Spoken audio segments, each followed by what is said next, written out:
The $2 wood sealant the Amish have used for 200 years.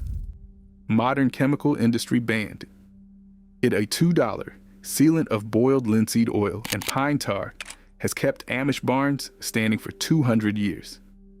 One Lancaster County barn built in 1843 still holds its original timbers, no modern preservative applied, siding still shedding rain. Anyone with a fence, shed, or deck could seal wood for pennies a board and never buy commercial sealant again.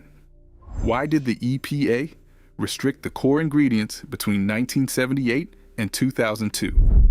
Exactly when petroleum sealants took over the shelves.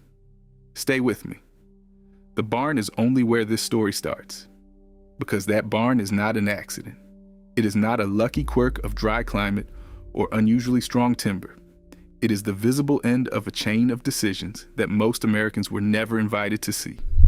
And once you see it, you cannot unsee it. Drive through Lancaster County today, and you will pass dozens of them. Barns older than the state of Idaho. Barns older than the light bulb.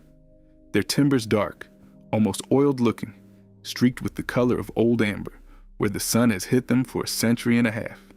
The Amish did not rebuild those barns every generation. They did not tear off the siding and replace it. They kept sealing it with the same recipe, from the same 2 ingredients, for over 200 years. Here is what should stop you cold. A modern deck, treated with a $60 bucket of premium acrylic sealant, needs to be redone every 2 to 3 years. Some products promise 5, almost none deliver it. Meanwhile, the boards on a Holmes County Amish barn, sealed with something a farmer mixes in a bucket over a wood stove, have outlasted 3 generations of American homeowners and every sealant product they ever bought. That is not a small gap, that is a chasm. And it is not an isolated story. Drive north into Holmes County, Ohio, the largest Amish settlement in the world, and the same pattern repeats. Bank barns with hand-hewn beams from the 1860s. Root cellars with wood-framed doors that have opened and closed through 5 wars and a depression. Shop buildings from before the invention of the telephone, still weather-tight, still in daily use, still sealed with the same dark liquid that a modern homeowner has never even heard of. In some communities, the recipe is treated so casually that it is not even considered a secret. It is just what you do, the way you might mention checking the oil in your truck. Now, walk with me for a moment to a small Amish community in central Ohio. A visitor is standing at the edge of a workshop, watching an older man in suspenders and a straw hat. He is bent over a row of fresh-cut cedar planks. Beside him sits a battered metal pail. Inside the pail is a liquid the color of dark honey mixed with tar. He brushes it into the wood with slow, patient strokes. The cedar drinks it, turns almost black where the brush lands, then settles into a deep, glowing amber as it dries. The visitor asks him what it is. The man does not answer right away. He walks over to a shelf inside the workshop and pulls down an index card, yellowed at the corners, edges soft from being handled for decades. On it, in pencil, is a recipe, 2 ingredients, a ratio, a note about how long to warm the mixture, a date in the margin. The card is older than the visitor's grandfather. That card is the first proof anchor of this whole story. Because here is what nobody tells you. That recipe is not folklore. It is not a family curiosity. It is a nearly identical match for a formula that was once printed and distributed by the United States government. But we will get to that. For now, understand what is in the pail. Understand why it works. The mechanism is not complicated. It is almost embarrassingly simple. 1 ingredient is a slow-drying plant oil, pressed from flaxseed. When it is brushed onto wood, it does not sit on the surface like a plastic film. It sinks. It penetrates deep into the grain, coats the wood fibers from the inside, and then slowly hardens over weeks and months into a flexible, water-repelling matrix that lives inside the wood itself. The second ingredient is a dark, resinous tar rendered from pine wood. It is thick. It is sticky. It seals the surface where the oil sank in, blocks moisture from returning, and shields the wood from ultraviolet light, which is the invisible force that breaks down almost every unprotected board on your property. 2 ingredients. One goes deep. One stays on top. Together, they do something modern chemistry has struggled to replicate cheaply for 100 years. And here's a detail almost nobody knows. Because the oil is inside the wood and the tar is on top, the sealant does not crack when the wood expands and contracts through the seasons. It moves with the wood. It breathes with the wood. Modern acrylic sealants form a rigid film on the surface, and the moment the boards flex under a summer heat wave or a winter freeze, that film starts to fracture. Water gets in. Rot begins. The homeowner blames the weather. The old blend does not have that failure mode. It is not a coating fighting the wood. It is part of the wood. Here's the part nobody tells you. That combination was not invented by the Amish. It was already ancient when their ancestors first learned it. 19th century farm almanacs across Pennsylvania, Ohio, and Indiana list this exact blend as standard practice. Farmers used it on barns, fence posts, wagon beds, shingle roofs, and the wooden hulls of small boats. It was not a secret. It was not fringe. It was the standard. The tradition came across the Atlantic with German-speaking Anabaptist settlers in the 1720s, families fleeing religious persecution in the Rhine Valley. They brought seed. They brought Bibles. They brought hand tools. And they brought the recipe. In Pennsylvania, they found a country full of forests and long, wet winters, and the recipe fit perfectly. It fit so well that when English-speaking farmers around them saw the results, many adopted it too. Rural Pennsylvania museum archives still hold Mennonite, farming journals from the 1820s and 1830s, where the blend is referenced almost casually, the way a modern homeowner might mention buying paint. Not a hidden tradition then. Everywhere. It was what people used. So what happened? If it worked this well, if it was this cheap, if it was this common, why does no one you know use it? Why does your local hardware store not carry it? Why did your father not teach it to you? Why does the very idea of mixing your own wood sealant sound almost primitive today, when 100 years ago it was simply what a competent property owner did? This is where it changes. After the Second World War, something shifted in American home construction and rural life. Petroleum was cheap. Chemical manufacturing was scaling up. Companies that had spent the war years producing coatings, solvents, and industrial preservatives for the military suddenly needed civilian markets. And they found one. The post-war suburban housing boom, tens of millions of new fences, decks, sheds, and outbuildings was a gold mine waiting to be harvested. Popular mechanics ads from the 1950s show it happening in real time. Full-page spreads for pentachlorophenol wood preservatives, marketed as modern, scientific, easier to apply, better than what grandfather used. Creosote derivatives sold in bright cans, with promises of decades of protection. Later, in the 1960s and 1970s, came synthetic acrylic sealants, thick and colorful and easy to brush on, sold in every hardware store in America. The USDA extension bulletins of that era started pushing these new products too. County agents, once the trusted rural voice for practical, low-cost farm knowledge, began recommending industrial preservatives over the old blends. The reasoning sounded neutral. It sounded scientific. Modern products, they said, were more consistent, easier to apply, more predictable, more convenient. But notice what happened. The old blend did not fail. Nobody produced a test showing it was worse. Nobody proved the barns were falling down. In fact, the barns were still standing. They are still standing today. What failed was not the product. What failed was its profitability. You cannot patent boiled linseed oil. You cannot corner the market on pine tar. Any farmer with a bucket and a stove could make it. There was no shareholder value in a recipe that had already been public domain for 2,000 years. No advertising budget could sustain a product every rural household could produce on a Saturday afternoon. Your grandfather may have owned that recipe. He may have mixed it in a shed behind the house. He may have taught it to your father. And then quietly, over one generation, it slipped out of the American toolkit. Not because it stopped working, because it stopped being sold. Because the men in ties who now defined what modern homeownership looked like had no reason to keep it in the picture. Think about what that means. A working piece of household knowledge, useful, cheap, and passed down for centuries, was not defeated in the marketplace. It was starved out, removed from the shelves, left off the extension bulletins, absent from the paint aisle, missing from the how-to books. Not by a court order, not by a public debate, but by the slow, quiet accumulation of decisions made in rooms most Americans never entered. And this is only the beginning of what happened. Because a product being pushed aside by marketing is one thing. That is capitalism doing what capitalism does.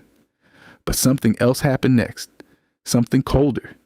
Something that moved from the marketplace directly into the machinery of federal regulation. And this is the part where the story changes shape entirely.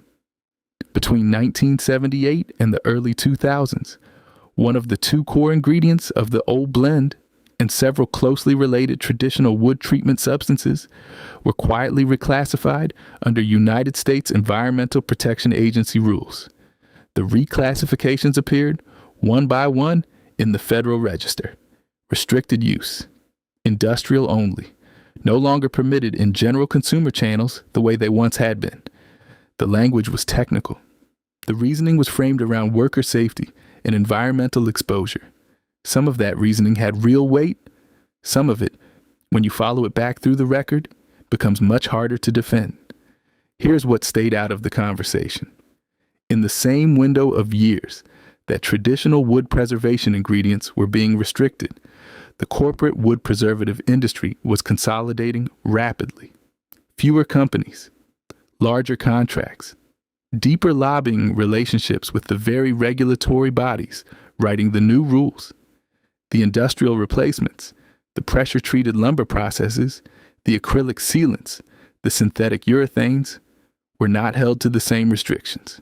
Many were quietly grandfathered in, or approved under separate categories, even when their long-term environmental profile was, at best, uncertain, and in some cases, actively worse than the traditional blend they were replacing. Chromated copper arsenate, the pressure treatment chemistry used on decks and playgrounds across America for decades, contained arsenic.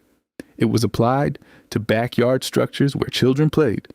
It was not restricted from residential use until 2003, more than half a century after the industry knew what it was doing. And when it finally was restricted, what replaced it? More corporate chemistry, alkaline copper quaternary treatments, micronized copper systems, all of them profitable, all of them patented, none of them a $2 bucket a homeowner could mix himself. Notice the pattern. The old blend, made by anyone, controlled by no one, restricted. The new blend, made by a handful of large corporations, protected, marketed, subsidized by industry standards, written by the very people who profited from them. This was not an accident. This was not neutral science. This was a market being cleared. And here's the question that should not let you sleep tonight. Who lobbied for those reclassifications? Whose employees sat on the advisory boards? Whose products replaced the restricted ones on the shelves? Follow that thread, name by name, and the whole story starts to change shape. Because what happened to a single wood sealant is not really about a single wood sealant. It is about a pattern of simple, cheap, effective knowledge being pushed to the margins so that expensive, patented, corporate versions could take its place. And once you learn to see that pattern, you start to see it everywhere. In food, in medicine, in building materials, in tools, in the entire architecture of what a modern American is allowed to buy and what he is quietly steered away from making himself. But stay with me, Because the wood sealant story goes deeper than the 20th century. It goes deeper than America itself. It reaches back into ships and churches and civilizations that were sealing wood with this same combination while most of Europe was still using thatched roofs. And the proof, the real proof, has been sitting in a federal archive the entire time, waiting for someone to open the drawer. Open that drawer, and here is what you find. The proof object is real. It sits inside a series of publications called the USDA Farmers Bulletins, a run of small, plain-covered pamphlets that the federal government printed and mailed, free of charge, to any American farmer who asked. Millions of them went out. They covered everything a rural household might need to know. How to build a chicken coop, how to store potatoes, how to graft an apple tree. And in the early 20th century, one of those bulletins covered wood preservation for farm structures. The bulletin recommended, in plain language, a blend of linseed oil and pine tar for treating exposed farm timbers. The same two ingredients, the same rough ratio, the same application method the visitor watched an Ohio farmer use 100 years later. Sit with that for a moment.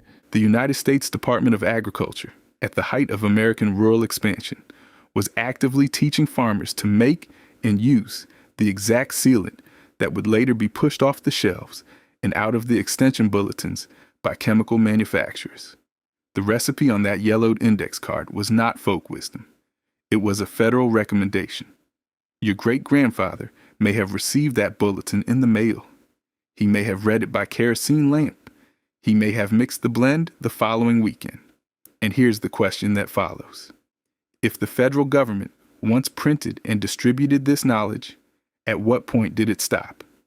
At what point did the Extension Service, the same institution built to spread practical rural know-how, quietly drop the old blend from its recommendations and replace it with the brand name industrial products? Nobody announced it. Nobody voted on it. It simply happened. One revised bulletin at a time. One training seminar at a time. One county agent's binder at a time. A public knowledge base was rewritten in slow motion. Now widen the lens. Because the linseed oil and pine tar tradition is older than the USDA. It is older than the United States. It goes back so far, it disappears into the mist of northern Europe, where wet climates and forested coastlines forced people to find ways to keep wood alive for centuries at a time. Consider the Viking longships, vessels built from oak and pine, exposed to the North Atlantic year-round, worked so hard by wind and salt water that a modern engineer would give them a service life of a few years at best. Yet the Scandinavians used them for generations. How? Pine tar, coats of it, brushed and worked into the planking, sealing the seams, keeping the timber supple and water repellent under conditions that would have destroyed any untreated hull. Consider the Scandinavian stave churches, wooden churches built in the 12th and 13th centuries, standing today, 800 years old, still weather-tight, still structurally sound, still visited by tourists who have no idea what they are looking at. The Norwegian Directorate for Cultural Heritage maintains those churches on a schedule that has not changed materially in centuries. The maintenance material of choice, applied by trained craftsmen every few years to preserve the exterior, is pine tar. The same pine tar. The same technique. The same reason. 8 centuries of continuous operation. A material so effective that a modern national heritage agency, with access to every synthetic coating chemistry can produce, still uses it because nothing works better. Consider the U.S. Navy in the 19th century. Wooden warships, exposed to open ocean, sealed and resealed with combinations of pine tar and linseed oil throughout their service lives. Navy shipyard procurement records from the 1860s document standing orders for these materials in enormous quantities. The Navy was not sentimental. The Navy was buying what worked. Think about that. The most technologically demanding wooden structures ever built by human beings, ocean-going warships in the age of sail, chose the same two ingredients that an Amish farmer in central Ohio is brushing onto a cedar plank right now. Not because he is trying to be quaint, because it is the correct choice. Because when your fence has to survive 20 freeze-thaw cycles a year and your barn has to shrug off horizontal rain, you use what has already been proven across centuries of the harshest possible testing. The Navy proved it in the Atlantic. The Scandinavians proved it in the fjords. The Amish are still proving it, one board at a time, in the fields of Lancaster County. So how does something used by Vikings, Scandinavians, American farmers, and the United States Navy for over 1,000 years get erased from the average American home in 50? That is the question. And the answer is not chemistry. The answer is organization. In 1904, a group of businessmen and engineers formed the American Wood Preservers Association. On paper, the organization existed to promote scientific standards in wood preservation. In practice, its membership was drawn heavily from the industrial chemical sector, companies producing creosote and pentachlorophenol treatments. Companies that would, over the decades, become giants of the wood preservative industry. Coppers, firms that would later merge, split, and rebrand, but that all shared the same fundamental interest: making wood preservation into a product you had to buy rather than a recipe you could mix. The AWPA became the body that wrote the standards, and the standards, over time, came to describe what industrial preservatives could do, using the language and testing methods most convenient for industrial preservatives. The Old Blend was not judged by its 200-year field record. It was measured against test protocols designed for products in cans. It failed to meet standards it was never designed for, and so, gradually, it stopped being a standard at all. The small manufacturers who still made the Old Blend, the cooperatives, the paint shops, the rural mills, could not compete with a marketing budget of that scale. They did not have lobbyists. They did not have journals. They did not have advisory board seats. One by one, they disappeared. By the time the EPA reclassifications of the late 20th century arrived, the ground had already been prepared for decades. The public had been trained to think of wood sealant as a product you buy at the hardware store. The Old Blend was already invisible. The regulations only closed a door that most Americans had stopped walking through generations earlier. But not all of them. Somewhere in Wisconsin, in the 1950s and 1960s, at the U.S. Forest Products Laboratory in Madison, a series of long-cycle exposure studies were conducted on traditional and industrial wood treatments. The lab, established in 1910, has spent over a century as the primary federal research center on wood science. Its bulletins from the mid-20th century, still archived, still readable, quietly documented the exceptional weathering performance of traditional oil and tar-based treatments across multi-decade exposure trials. Those bulletins were not headline news. They were technical reports, filed away in university libraries and industry archives, cited less and less as the years passed. By the 1980s and 1990s, industry-authored review papers had largely stopped referencing them. By the 2000s, they had become historical footnotes. But the data never went anywhere. The data is still there. The wood is still there. The barns are still there. The stave churches are still there. Someone tried to tell us. Multiple someones, across multiple decades, in multiple institutions. And their work was not disproven. It was simply drowned out. This is what makes the pattern so hard to see. It is not a single suppressed document, a single hidden test, a single moment of censorship. It is a slow, steady, decades-long overwriting of the record. A knowledge base that used to be common became specialized. What was specialized became obscure. What was obscure became forgotten. What was forgotten became dismissed as folk myth if anyone brought it up. And now the story returns to you. Because here is the practical part. The truth that survives even after all the historical outrage. The blend still works. It still exists. It is still legal to mix for personal use on your own property. Raw linseed oil and pine tar are both available today from farm supply stores, from equestrian suppliers who sell pine tar as a traditional hoof treatment, from small mills and specialty coatings companies that never quite went out of business.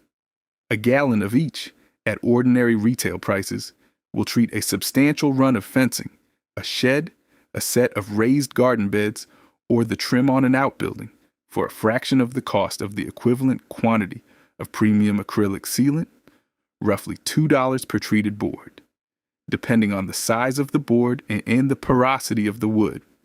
On a normal quarter acre, this is not a theoretical exercise. It is a Saturday afternoon.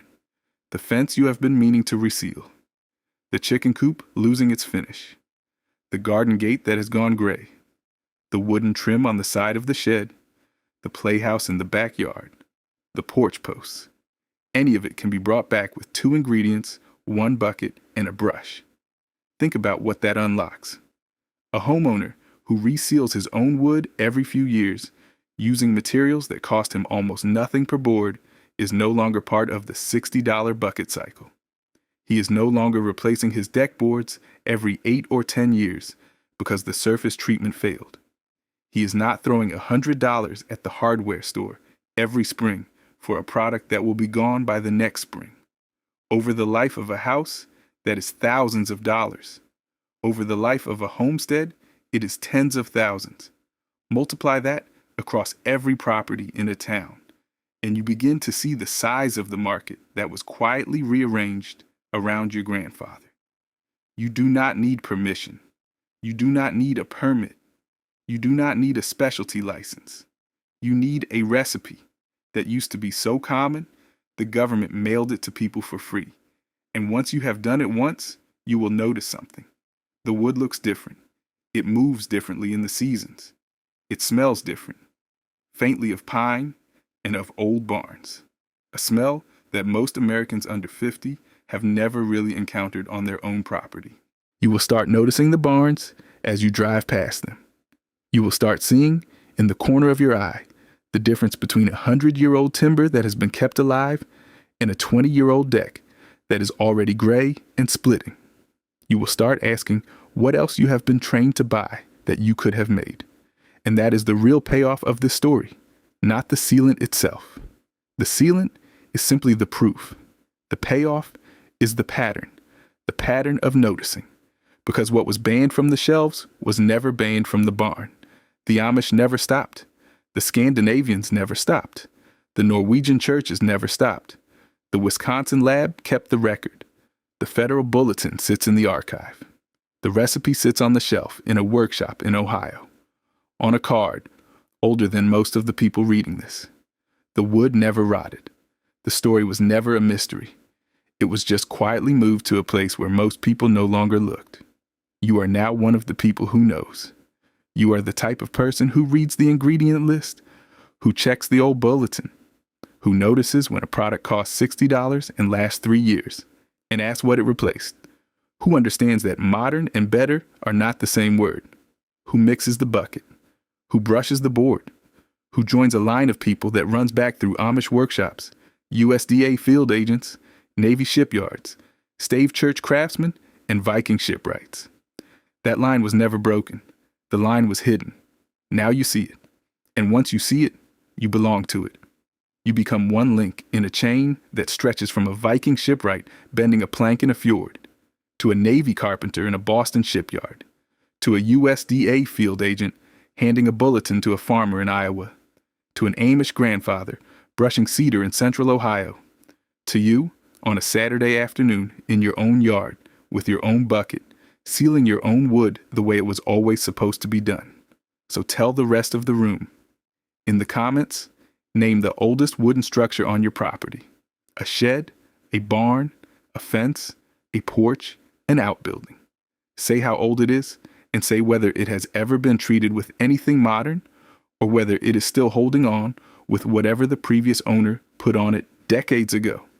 That single detail is a piece of the record. It is worth more than most of what the manufacturers will tell you. And before you go, understand this. The wood sealant is the beginning, because inside the same Amish communities that keep the sealant tradition alive, there's another material, a natural insulation, packed into the walls of houses and workshops, warmer than fiberglass in a Pennsylvania winter, cooler than fiberglass in an Ohio summer, non-toxic, locally sourced, practically free, used in American home construction from the colonial period straight through to the middle of the 20th century, and then quietly pushed out of the building code in the 1970s, replaced by a product you have to buy in rolls, a product that itches, a product that off-gasses, a product that most homeowners now assume is the only option because it is the only option their contractor offers. That is the next buried method. That is the next story. And once you see the pattern, you already know what it will show. Stay with me. The barn was only where this story starts.